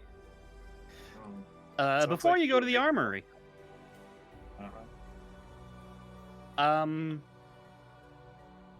you're settling into your lodgings. You're putting stuff away, and Darrett enters. Ugh. Hi, everybody. How are you doing? This is a pretty nice place you've got here. How's your place? How are you holding up? No, I'm doing pretty good. I spent a lot of the morning kind of showing off the level of training that I have to Marshal Vendry. I've been given some special orders, I guess. I'm gonna be working with the Marshal to help train up a new unit of soldiers. So, a lot of the folks who are from Vogler will be in that, and some other folks from KyMoon natives as well. I'm gonna be working with you guys as was discussed earlier. I'm not your commander, but I'll be the envoy delivering her orders to you. I'll be advocating for you guys with them. I was given lodgings on the 3rd floor. I like this place a lot better, though. I might see if I can just, sneak away. Yeah, sure. I've got no problem with that. All right, cool. I'll see about that. But I just wanted to thank you guys all for everything you've done for Vogler and, I mean, for me personally. And he kind of taps at the armor that he has on. You made sure I got this. And I hope that kind of going forward here, I'll be able to learn from you all and support you. I mean, you are Vogler legends in the flesh. And hopefully we'll live long enough to make a new legend about the reestablishment of Vogler. Well, I think that I can agree with that. Did you guys pick up your 5 gold pieces yet? No. Did we? No. You didn't say, so you didn't. Not yet, and we still need to pick up take a look at the armory. Yeah. I need to take a look at that too myself, actually. But I got something else I need to do. You guys go ahead and check out the armory. Make sure you pick up your gold, and we'll meet each other at some point here. I'm sure that I'll be told what you guys are supposed to do, and then I'll find you guys and tell you what you're supposed to do. Probably. Yeah, you know where to find us. See you guys later. And you're gonna go check out the armory then? After picking up the 5 gold pieces, I had skipped my mind entirely. All right, everyone, write down that you have 5 gold pieces. Add Yeah. it to your gold. I'm not keeping track of that for you. GP. Yeah. Yeah. I also added in my inventory the KyMoon rank badge. Yeah, It's in there. it's in there. So, what are you folks looking for in the armory?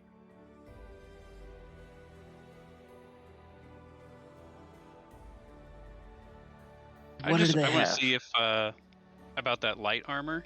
It doesn't look like I have any armor on me, actually. I don't see that You anywhere. should have leather armor. It says, well, I have something that says 1 leather with a weight of 10. Yeah, and that's actually leather armor. Yeah. Oh, okay. Yeah. Do they have anything better, or something similar but better? Yeah. They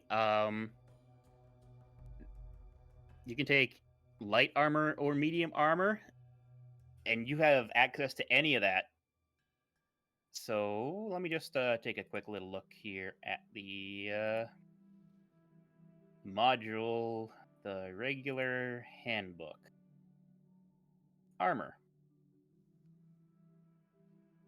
Yeah, under the D&D Player's Handbook, there is just armor in one of the buttons on the side there. So for light armor,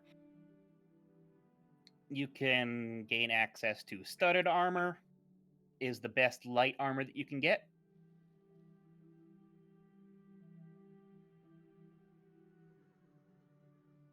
And medium armor, you can also have access to for those of you who have training with medium armor. That is definitely going to be the thing here, is we got to make sure that you actually have proficiency with the armor that you want to use. Do you still take a penalty if you're not proficient? Or is that different now? If you're not proficient, can't use it. You can't use it at all. Okay. Okay. I had to step away for a second because the dog was eating the cat food. So where am I looking? No doggo. Just under in the core rules D&D Player's Handbook, there's literally an armor section. Okay. And they don't have heavy? You cannot get heavy. That is correct. Oh. All right. But I mean, you can get half plate. Half plate's pretty good. Okay, the other question. Under armor, it's like cost, AC, dex, and then a bunch of stuff is like yes. What is yes? Okay. Basically, you don't worry about the cost because this armor is being loaned to you. You won't have access to any of this armor after the adventure is over. You have to return it. Right. But AC is the base AC that it gives you. Yeah. Dexterity is how much dexterity you add to the AC. So for medium armor, you can only add +2 dexterity to the AC that you are given from the armor itself. So, for example, hide armor gives you 12 AC plus a maximum of 2 AC from your dexterity, whatever your dexterity modifier is, for a maximum of 14. Half plate, 15 plus a maximum of 2 for a maximum of 17. But half plate also gives you disadvantage on stealth checks. Well, I'm not exactly built for stealth either way. Fair enough. You currently are wearing chainmail, which is heavy armor. And so that gives you 16 AC. Whereas for you, half plate would give you 17 AC, even though it's medium armor. Right, it's +1 for me. Your dexterity is +2. I mean, it would give me a total of 17 versus 15. Oh, yes. Yes. Yeah, I'll go for the half. All right, just drag that onto your sheet there. Wait, yeah, I'm wearing chainmail as well, but I see AC base chainmail is 16 and the half plate is 15. Yes. So that's less. Yes. However, medium armor lets you add your dexterity modifier, whereas heavy armor does not let you add your dexterity modifier to the AC that it gives you. So, in your situation, your dexterity is only a +1. So chainmail is better for you as opposed to half plate. Mm-hmm. Right. Okay.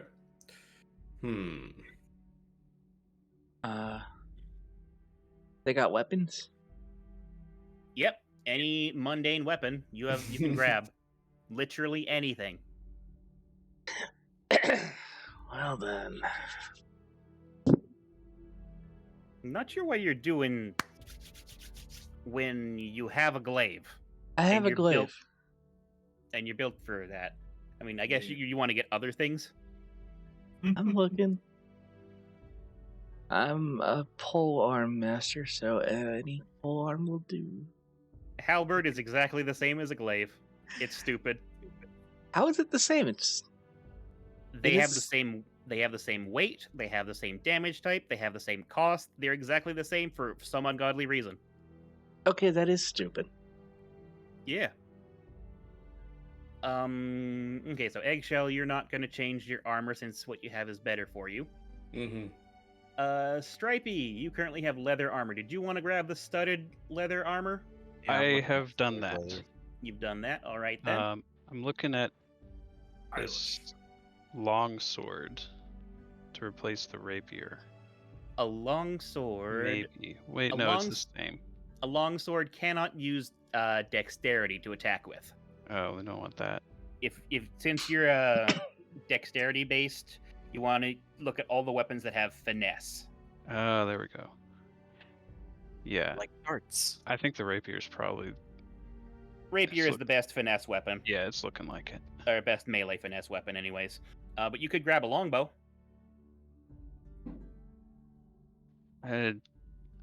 Ooh. I can use a hand crossbow.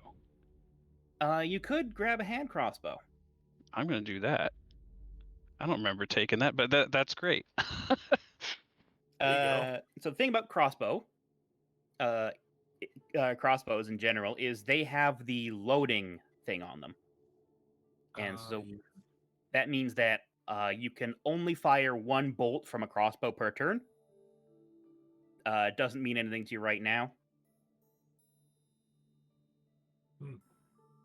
Is it a one-handed or two-handed weapon, though? Hand crossbow is one-handed. Okay.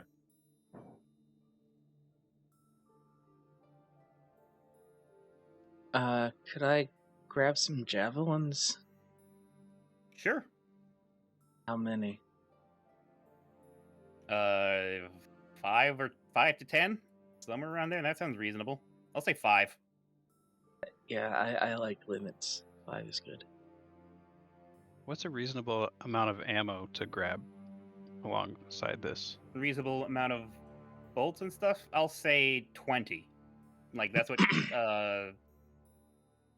Kilb has. Yeah, I have a crossbow and I have 0 ammo, so I guess I could also grab like just ammo. Yeah, just grab bolts. Can I sell my warhammer to them? 'Cause- No. You can Okay. donate it to them, but you can't sell anything. You're getting all this for free. Yeah. Oh, we're borrowing.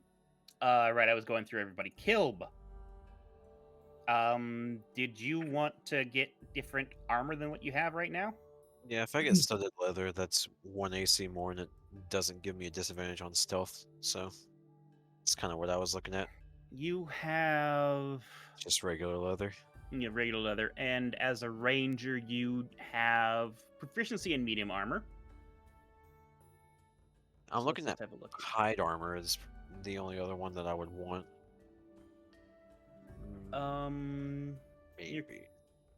Let's have a look here. Studded leather is 12 plus 3 is 15.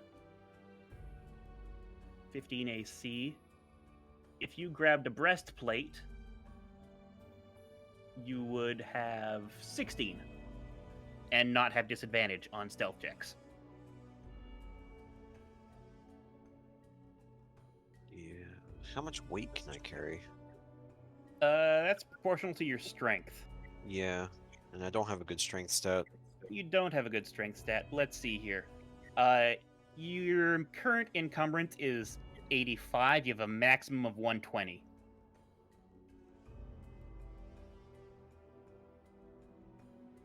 But here's a Oh, I good thing. currently have 85. Okay.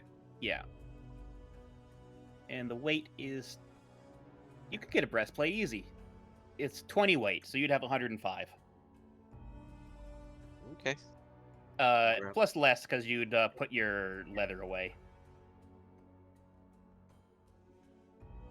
Landrin, my friend, No, Hmm. take it back.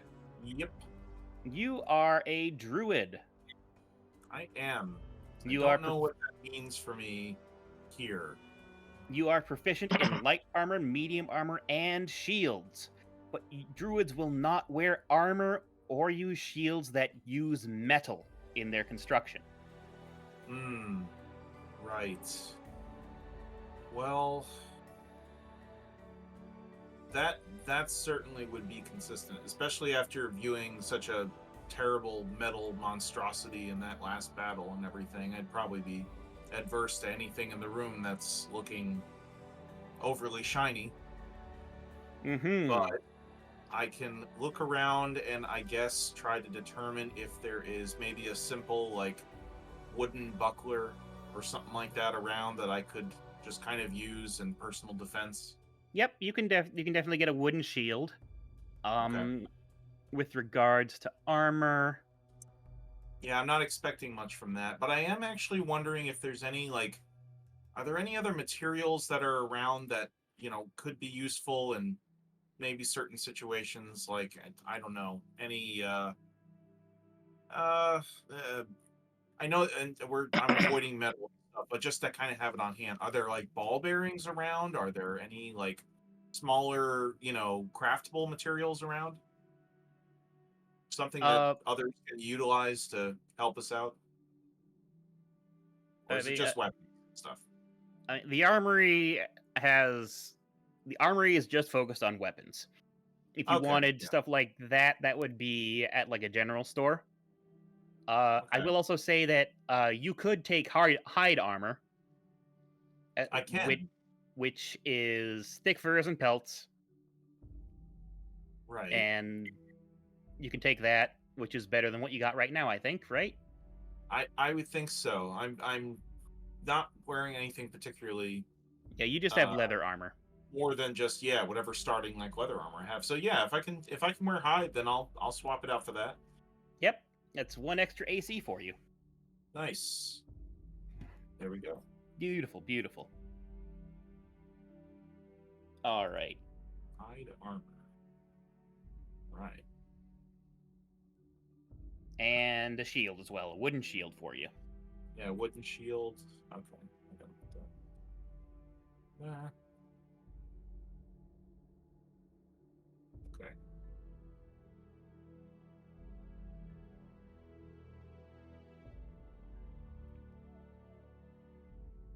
Yeah. That's probably it for me. I mean, not much of anything around here would be of much use or value to me. So that's it. Yep, not a problem at all. Buster, you're looking through for weaponry still? No point. No point? Also, did we get a long rest? Yeah, you've gotten a long rest. Yeah. Hit the long rest button. You haven't done anything since your last long rest. Still got to rest anyway. Yeah. I'll do it. Feels good. Long rest. There you go. Yeah. Yeah. There's something I noticed, Iggy, like Mm-hmm. paladin actions. I need 5 more lay on hands. I don't know how to add them. Oh, yeah. Let me get you that. Boop. Thank you. You're welcome. Cool. Eggshell, did you need any explanation on weaponry or armor or anything for you? Well, I mean, I pretty much have everything I need, I think. Like, you know, I think my sword... Wait, did my sword disappear? I think my sword disappeared. The hell? Combat? No, never mind. No, like... I guess if I got, like, any other sword, like, it wouldn't... Like, it'd be, like, a two-handed sword, but, like, I guess I would not be able to use my shield at the same time. That is correct. Yeah. Okay. Well, no, I'm good. I got the super awesome shield already. Yeah. It's true, you do. Yeah. You're inspiring. So no, Nothing I'm here fine. Shines up nearly as good. Need a Kopesh. You want a Kopesh? No, it's not me.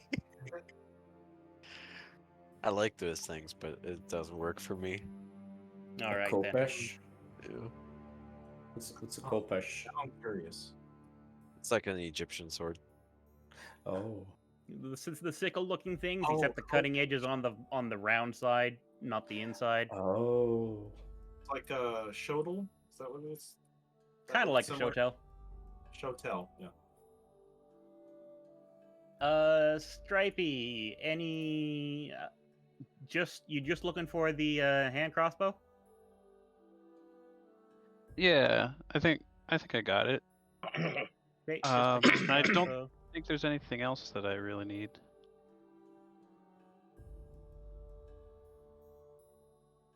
Alrighty then.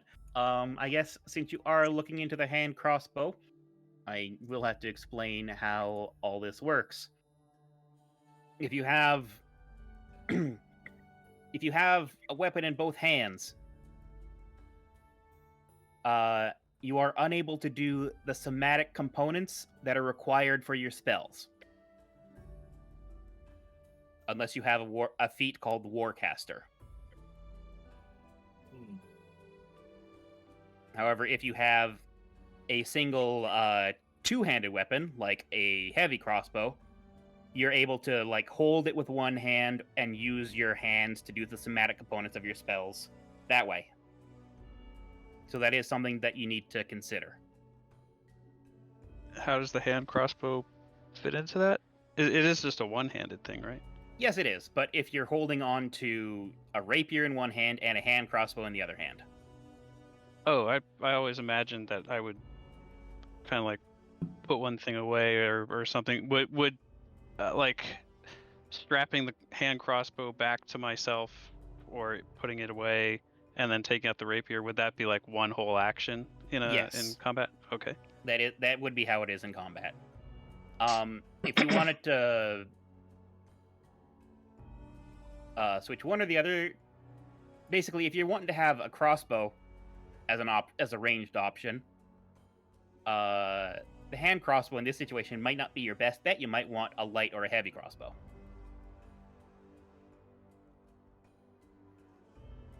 Well, I took the hand crossbow proficiency, so that I don't know why I did that when I started, but that's what I got. So Wait, what do you mean you took the hand crossbow proficiency? Like, I don't know. It's in my proficiencies list, so I assume when I either that just came with something or that's I probably picked just it. a bard thing. Let me have a look. Oh, yeah, I see. You are proficient in hand crossbows because you are a bard. Right. Right. Yep, I'll run with it.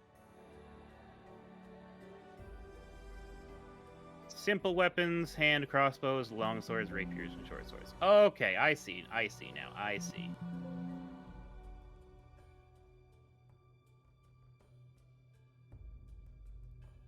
Kill, did you have any weaponry you were looking for? No, I'm good. All right, then. I think we have everything that we need to move forward. So, you've gotten your money, you've gotten your new outfits, your new kit all sorted out. And Darrett finds you all, and he's got the details of your first mission for you. And he explains to you all. So the Council of Calaman was disturbed to hear about that metal dragon thing that the dragon army deployed in Vogler, and they want to know more about that. Apparently, 12 miles south of Calaman is a gnome inventor named Tatina Rukeldust. Commander Vendry wants you all to go to Rukeldust's home and see if she knows anything about this device or something like it. Even if she doesn't know anything about it, they'd like to meet with her and recruit her as an advisor. I'm not able to join you guys on this mission. I'm still kind of getting all the folks from Vogler set up. But I can give you information on how to get to Rukeldust's house. Do you say a gnome? Yeah, gnome. Ugh. We know a gnome we should bring them along. That sounds like a good idea. No, he's actually taking part in training right now. Oh, well, maybe not then. It's horribly inconvenient. All right. I mean, they're just gnomes, guys. It doesn't mean they know anything about each other. Like, I don't assume that Stripey knows the other tabaxis that are out there. Oh my god. They're both engineers, though. They might be able to speak each other's language a lot better. Get more ideas flowing. Yeah. I We mean, don't always need the same person to convince them to come to our aid. Maybe we can do that on our own. Yeah. Even if they speak, gnomish. I mean, they're gonna speak common too. Like that's kind of the point of common. Right. I think we'll be okay. You're gonna do fine. Like you Out of guys, character. I think we'll you be guys- okay. you guys have been doing this a while. You don't need to have an in with everyone. Hmm. What's her name again? Tatina Rukeldust. Tatina Thank you. I am typing this down. Ledust. And how do we get there? Just down the road. Right. No. We've got a map. Which road? There's a lot of roads. Okay, so here's the map of Calaman. Road the Yeah. same from you city people. The lands around KyMoon consist of open fields, rolling hills, and scattered woods. The map of KyMoon region in Appendix E illustrates the area. To the south rise the Dargard Mountains, constantly cloaked in dark clouds that often spread their gloom across the surrounding land. He can give you accurate directions to Rowlga's house. She's 12 miles south, so towards the spooky mountains. I don't see spooky mountains. I see the town.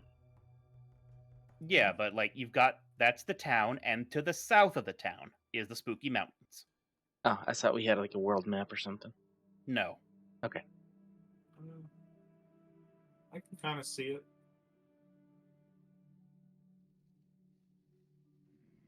Lots of spooky places outside of this area. Everyone roll me an intelligence history check. History, eh?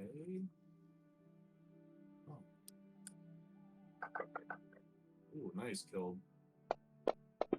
Everyone's doing good. Hey, Never mind. Okay. How So- smarts. So everyone but Buster knows that the province of Nightland, which is where you all are and includes the Dargard Mountains, it's widely said to be a land of eternal twilight where the sun never shines. In reality, it's gloomy and frequently drizzles, but hardly suffers from any accursed darkness. ah, Are you guys gonna do anything before you head on out? Yeah, since Yeah. we're going on the road, I'm gonna grab some of my stuff back from the chest. Oh yeah, Yeah. grab your stuff certainly. Yeah, that's all. put my chain armor away, put my half plate on. Yeah.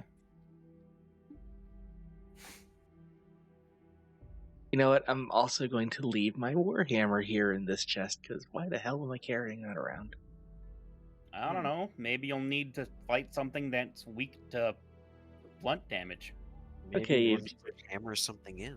You've talked me into it. I will take it with me. Some things are immune to slashing damage. Some things are immune to piercing damage. Yeah. Oh no, I'll be Or you screwed. really need to hammer something in.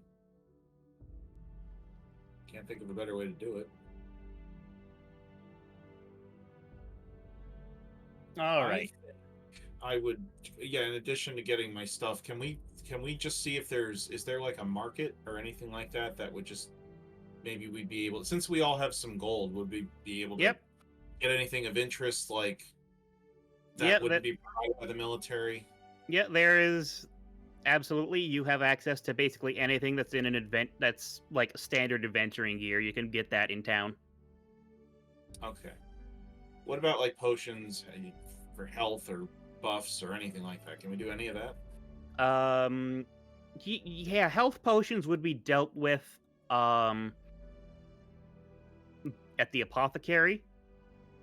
You can get like I go to the apothecary. basic health potions are available there. Well, let me have a look at. Yeah, I might Can't be get. giving everybody berries all the time. Health potions cost 50 gold. Well, What? Ouch.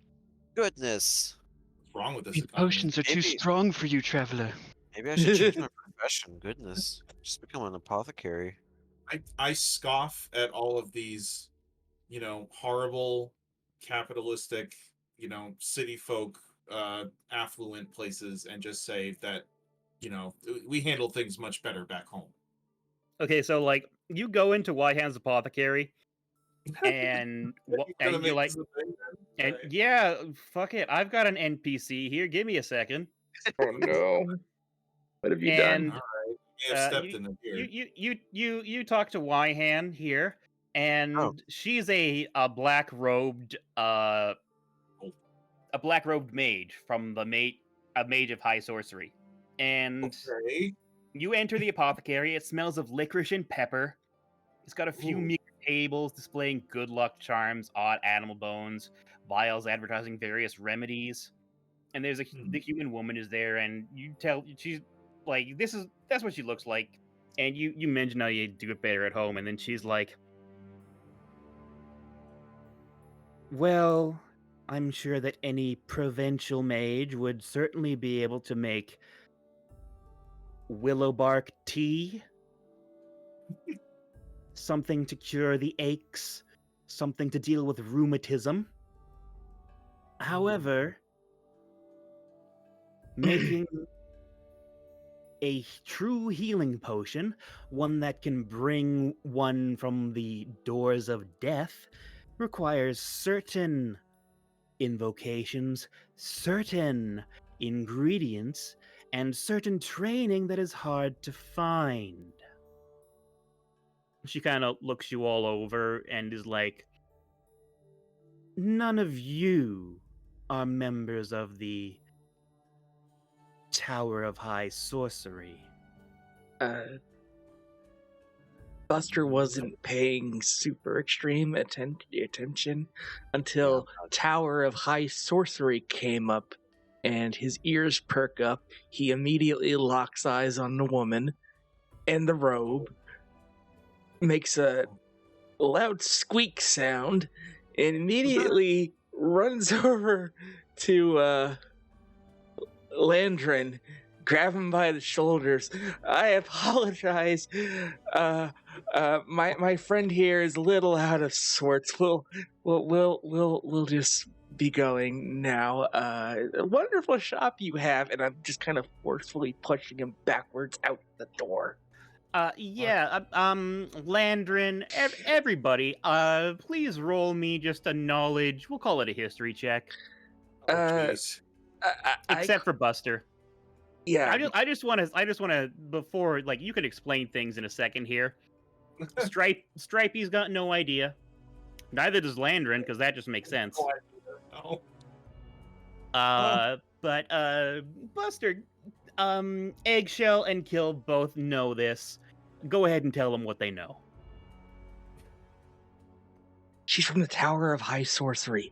That's serious big bad magic, and she's in black robes. This is not a person you want to anger. She will wind up a pile of ashes on the floor and probably swept up into one of her potions. Okay, I'm gonna. Yeah, I respond and just do. I just do a. I didn't mean to upset. Each one of you city folk look the same to the next one. I thought she may have been a little more learned than some of you others, but I didn't mean no offense. And she just holds up a finger. There's sparks going. Run. Oh dear God. Okay. That's the cue. My compliments to your tailor. Goodbye. I make a flourishing bow, spin, and sprint. I just kind of lob my head back and forth and follow the other two. All right. So to clarify, she is a black-robed mage of the Tower of High Sorcery. That means she is an evil mage, sanctioned evil mage. Wow. Damn. Yeah, for some reason, on Kryn, they actually care about alignment. It's a real thing. People literally declare themselves evil and put on the black robes of evil magic. Wow. And it's they state got sanctioned. Yeah, going around. Noted. And she sells medicine. Intensely noted. Yeah, and she's the only source of healing potions in town, and you've pissed her off a little bit. Well, I mean, not all of you know, technically, but a couple of you have pissed her off. the only one that said it. Just fine. Honestly, like Eggshell, like you just see the way that she's dressed with feathers was already kind of offensive to him. I was just like, nope. My culture is not a costume. Just scowling at her the whole time, not saying a word. Yeah, I'd rather not say anything if I say something offensive or insult someone. Oh, Hold your beak a little bit. oh, that was beautiful. That wasn't even intended, but that's beautiful.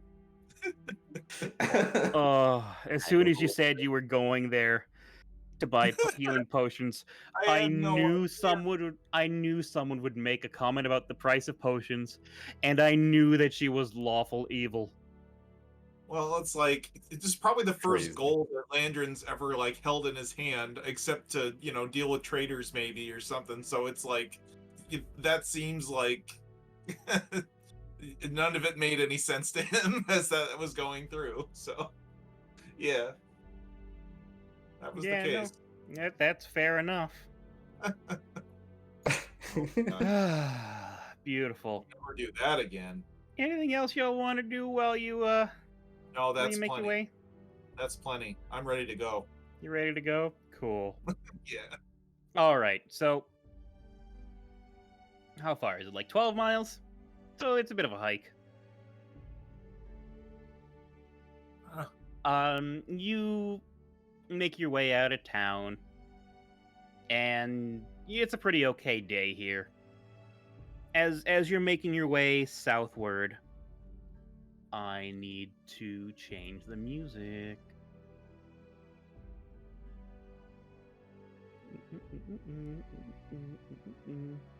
You couldn't give us horses. No, you don't get horses. None of you are proficient in horses. Hmm. Wow. They're not gonna take the time to learn it either, I guess, or train or do anything like that, right? Yeah, not currently.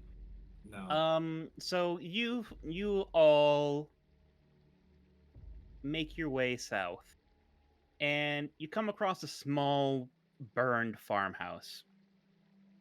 As you do so,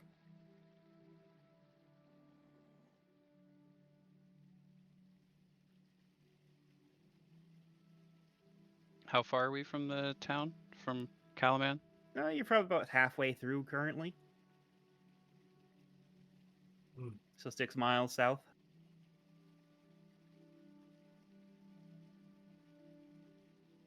Does it look like this is fresh or that it's been burned for a while?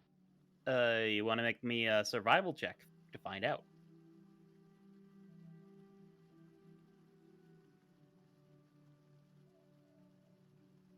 Okay. There's no evidence of visitors in a while. You can tell that the fire started on the roof. This is something it's been a while.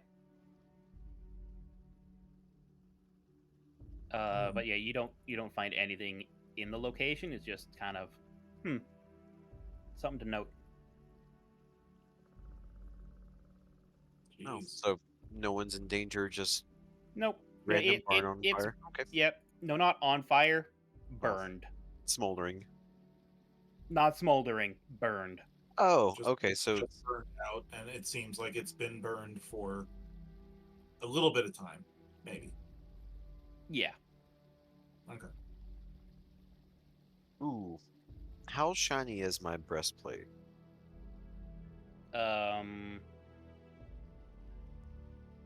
I mean, it's probably not polished. Like, it's just something that's there. So, like, innately not too bright. If you want to cover it in charcoal, Yeah, you can do I that. I like being stealthy. Yeah, certainly. I mean, it's not going to give you away regardless, but Well, you dirty up your stuff. Yeah, I'll pick up a little stick of charcoal and start rubbing it on my breastplate so that it gets a little darker. You put a couple underneath your eyes to help with the sunlight. Yeah. But yeah, y'all keep on going on, and on a hill stands an unusual structure that resembles both a cottage and metal fortress. Oh. This building bristles with steaming pipes and whirring devices, and it's currently under siege. Amid clanging metal contraptions, goblins are trying to breach the structure, impeded by gadgets that spin, snap, and thrash in the yard. every few moments, a gnome appears from the open clock face above the door and hurls a new clockwork calamity at the attackers while cackling and yelling insults. Oh, jeez. This is what you all see. Wow. Oh god, I love the bird shitting out eggs. It's fucking awesome. Yeah. Here we go. Yeah, there we go. This is what y'all are seeing, and this is the sound of what y'all are seeing, mostly. Oh boy.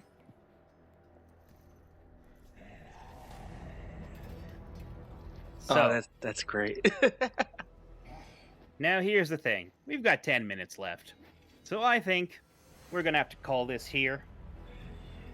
And we will Okay. begin next time fighting against these goblins, these mechanical monstrosities,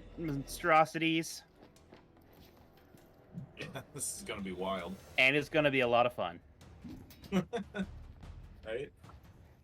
We love that. Oh yeah, before I forget, Landrin, you get a point of inspiration for pissing off the evil mage.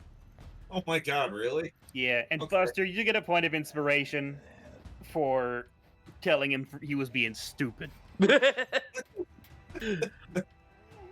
we go. I was trying to save his life.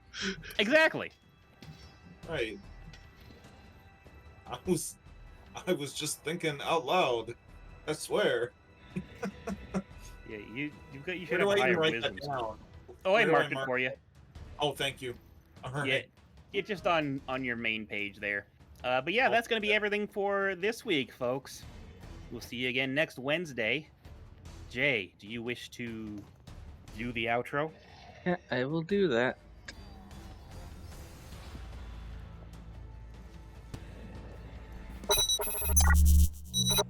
There's the outro. Hey, thanks for watching. We'll be back next week with more Dungeons and Dragons.